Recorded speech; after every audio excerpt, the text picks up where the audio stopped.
ਪੌਲੁਸ ਤੇ ਜੇਲਰ ਯਿਸੂ ਦੇ ਮੰਨਣ ਵਾਲੇ ਥਾਂ-ਥਾਂ ਜਾ ਕੇ ਦੂਜਿਆਂ ਨੂੰ ਵੀ ਯਿਸੂ ਦੇ ਵਸੀਲੇ ਨਜਾਤ ਦੀ ਖੁਸ਼ਖਬਰੀ ਸੁਣਾਉਂਦੇ ਰਹੇ। ਉਹਨਾਂ ਵਿੱਚੋਂ ਇੱਕ ਪੌਲੁਸ ਤੇ ਇੱਕ ਸਿਲਾਸ ਸੀ। ਇੱਕ ਦਿਨ ਉਹ ਦੋਵੇਂ ਇੱਕ ਸ਼ਹਿਰ ਵਿੱਚ ਗਏ ਜਿਹਦਾ ਨਾਂ ਫਿਲਿੱਪੀ ਸੀ। ਇਹ ਇਬਾਦਤ ਦਾ ਦਿਨ ਸੀ ਤੇ ਪੌਲੁਸ ਤੇ ਸਿਲਾਸ ਇਹ ਸੋਚ ਕੇ ਦਰਿਆ ਦੇ ਕੰਢੇ ਗਏ ਕਿ ਸ਼ਾਇਦ ਉੱਥੇ ਕੋਈ ਇਬਾਦਤ ਖਾਨਾ ਹੋਵੇ।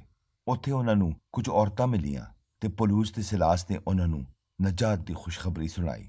ਉਹਨਾਂ ਔਰਤਾਂ ਵਿੱਚੋਂ ਇੱਕ ਦਾ ਨਾਂ ਲੁਦੀਆ ਸੀ ਤੇ ਉਹਦਾ ਕੱਪੜੇ ਦਾ ਕਾਰੋਬਾਰ ਸੀ। ਜਦੋਂ ਲੁਦੀਆ ਨੇ ਨਜਾਤ ਦੀ ਖੁਸ਼ਖਬਰੀ ਸੁਣੀ ਤੇ ਉਹਨੇ ਉਹਦਾ ਯਕੀਨ ਕੀਤਾ ਤੇ ਯਿਸੂ ਤੇ ਈਮਾਨ ਲੈ ਆਈ ਤੇ ਫਿਰ ਉਹ ਤੇ ਉਹਦੇ ਘਰ ਦੇ ਸਾਰੇ ਜੀਆਂ ਨੇ ਬਪਤਿਸਮਾ ਲਿਆ। ਇੱਕ ਦਿਨ ਪੌਲੁਸ ਤੇ ਸਿਲਾਸ ਇਬਾਦਤ ਲਈ ਜਾਣ ਡਏ ਸਨ ਕਿ ਉਹਨਾਂ ਨੂੰ ਇੱਕ ਲੌਂਡੀ ਮਿਲੀ ਜਿਹਦੇ ਵਿੱਚ ਇੱਕ ਬਦਰੂ ਸੀ ਤੇ ਇਹ ਲੌਂਡੀ ਕਿਸਮਤ ਦਾ ਹਾਲ ਦੱਸ ਕੇ ਚੰਗਾ ਮਾਲ ਕਮਾਉਂਦੀ ਸੀ।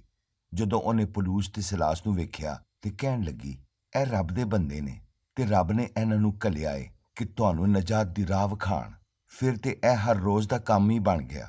ਜਦੋਂ ਪੌਲੁਸ ਤੇ ਸਿਲਾਸ ਉੱਥੋਂ ਦੀ ਲੰਘਦੇ ਸਨ ਉਹ ਇਹੋ ਹੀ ਗੱਲ ਕਹਿੰਦੀ। ਇੱਕ ਦਿਨ ਪੌਲੁਸ ਨੇ ਆਖਿਆ, ਇਹ ਨਾਪਾਕ ਰੂਹ, ਮੈਂ ਯਿਸੂ ਦੇ ਨਾਂ ਤੇ ਤੈਨੂੰ ਹੁਕਮ ਦੇਣਾ ਹਾਂ ਕਿ ਇਸ ਕੁੜੀ ਨੂੰ ਛੱਡ ਦੇ। ਉਸੇ ਵੇਲੇ ਹੀ ਬਦਰੂ ਉਹਦੇ ਵਿੱਚੋਂ ਨਿਕਲ ਗਈ। ਪੌਲੁਸ ਨੇ ਕੰਮ ਤੇ ਚੰਗਾ ਹੀ ਕੀਤਾ ਸੀ, ਪਰ ਲੌਂਡੀ ਦੇ ਮਾਲਕਾਂ ਨੂੰ ਇਹ ਗੱਲ ਚੰਗੀ ਨਾ ਲੱਗੀ ਤੇ ਜਦੋਂ ਉਹਨਾਂ ਨੇ ਵੇਖਿਆ ਕਿ ਸਾਡਾ ਕਾਰੋਬਾਰ ਠੱਪ ਹੋ ਗਿਆ ਹੈ ਤੇ ਉਹਨਾਂ ਨੇ ਪੌਲੁਸ ਤੇ ਸਿਲਾਸ ਨੂੰ ਫੜਿਆ ਤੇ ਉਹਨਾਂ ਨੂੰ ਖਿੱਚਦਿਆਂ ਧਰੂੰਦਿਆਂ ਹਾਕਮਾਂ ਕੋਲ ਲੈ ਗਏ ਤੇ ਕਹਿਣ ਲੱਗੇ, ਇਹਨਾਂ ਬੰਦਿਆਂ ਨੇ ਸ਼ਹਿਰ ਵਿੱਚ ਫਸਾਦ ਪਾਇਆ ਹੈ। ਇਹ ਸਾਨੂੰ ਉਹ ਕੰਮ ਦੱਸਦੇ ਨੇ ਜਿਹੜੇ ਸਾਡੇ ਰੀਤਾਂ ਰਿਵਾਜਾਂ ਦੇ ਖਿਲਾਫ ਨੇ।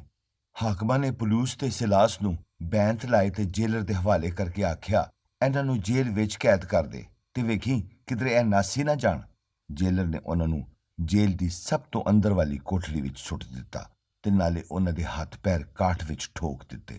ਪਰ ਇਸ ਹਾਲ ਵਿੱਚ ਵੀ ਪੌਲੁਸ ਤੇ ਸਿਲਾਸ ਰੱਬ ਦਾ ਸ਼ੁਕਰ ਤੇ ਉਹਦੀ ਹਮਦ ਦੇ ਗੀਤ ਗਾਉਂਦੇ ਰਹੇ। ਜਦੋਂ ਅੱਧੀ ਰਾਤ ਹੋ ਗਈ ਤੇ ਪੌਲੁਸ ਤੇ ਸਿਲਾਸ ਰੱਬ ਦੀ ਹਮਦ ਦੇ ਗੀਤ ਗਾਉਣ ਦੇ ਸਨ ਤੇ ਸਾਰੇ ਕੈਦੀ ਸੁਣ ਰਹੇ ਸਨ ਕਿ ਅਚਾਨਕ ਹੀ ਪੰਚਾਲ ਆ ਗਿਆ।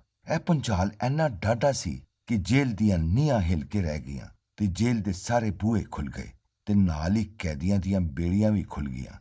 ਜਦੋਂ ਜੇਲਰ ਨੇ ਜੇਲ੍ਹ ਦੇ ਖੁੱਲ੍ਹੇ ਹੋਏ ਦਰਵਾਜ਼ੇ ਵੇਖੇ ਤੇ ਸਮਝਿਆ ਕਿ ਕੈਦੀ ਨੱਸ ਗਏ ਨੇ ਤੇ ਹਾਕਮਾਂ ਦੇ ਡਰ ਤੋਂ ਆਪਣੀ ਤਲਵਾਰ ਕੱਢੀ ਤਾਂ ਕਿ ਖੁਦਕਸ਼ੀ ਕਰ ਲਏ ਤੇ ਜਿਵੇਂ ਹੀ ਆਪਣੇ ਆਪ ਨੂੰ ਮਾਰਨ ਲੱਗਾ ਪੌਲੁਸ ਨੇ ਉਹਨੂੰ ਆਵਾਜ਼ ਦਿੱਤੀ ਤੇ ਕਿਹਾ, ਜੇਲਰ ਸਾਹਿਬ, ਆਪਣੀ ਜਾਨ ਕਿਉਂ ਲੈਂਦੇ ਹੋ?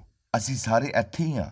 ਪੌਲੁਸ ਦੀ ਗੱਲ ਸੁਣ ਕੇ ਜੇਲਰ ਦੇ ਸਾਹ ਵਿੱਚ ਸਾਹ ਆਇਆ ਤੇ ਫੌਰਨ ਉਹਨੇ ਬੱਤੀ ਜਗਾਈ ਤੇ ਪੌਲੁਸ ਤੇ ਸਿਲਾਸ ਦੇ ਪੈਰਾਂ ਵਿੱਚ ਡਿੱਗ ਕੇ ਕਹਿਣ ਲੱਗਾ, ਸਰਕਾਰ, ਮੈਨੂੰ ਦੱਸੋ ਕਿ ਮੈਨੂੰ ਨਜਾਤ ਕਿਵੇਂ ਮਿਲੇਗੀ? ਉਹਨਾਂ ਨੇ ਆਖਿਆ, ਯਿਸੂ ਤੇ ਈਮਾਨ ਲਿਆ ਤੇ ਤੈਨੂੰ ਤੇ ਤੇਰੇ ਘਰਾਣੇ ਨੂੰ ਨਜਾਤ ਮਿਲ ਜਾਵੇਗੀ। ਜੇਲਰ ਉਸੇ ਵੇਲੇ ਉਹਨਾਂ ਨੂੰ ਆਪਣੇ ਘਰ ਲੈ ਗਿਆ ਤੇ ਜਾ ਕੇ ਉਹਨਾਂ ਦੀ ਮਰਮ ਪੱਟੀ ਕੀਤੀ।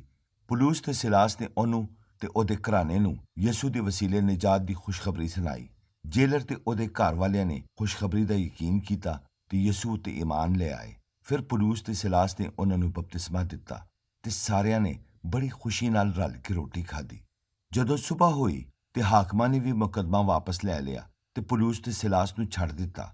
ਜੇਲੋਂ ਛੁੱਟ ਕੇ ਪੌਲੁਸ ਤੇ ਸਿਲਾਸ ਲੁਦੀਆ ਦੇ ਘਰ ਗਏ ਤੇ ਉਹਦਾ ਤੇ ਉਹਦੇ ਘਰ ਵਾਲਿਆਂ ਦਾ ਹਾਲ ਚਾਲ ਪੁੱਛ ਕੇ ਕਿਸੇ ਦੂਜੇ ਸ਼ਹਿਰ ਚਲੇ ਗਏ ਤਾਂ ਕਿ ਉੱਥੇ ਵੀ ਯਿਸੂ ਦੇ ਵਸੀਲੇ ਨਜਾਤ ਦੀ ਖੁਸ਼ਖਬਰੀ ਸੁਣਾ ਸਕਣ।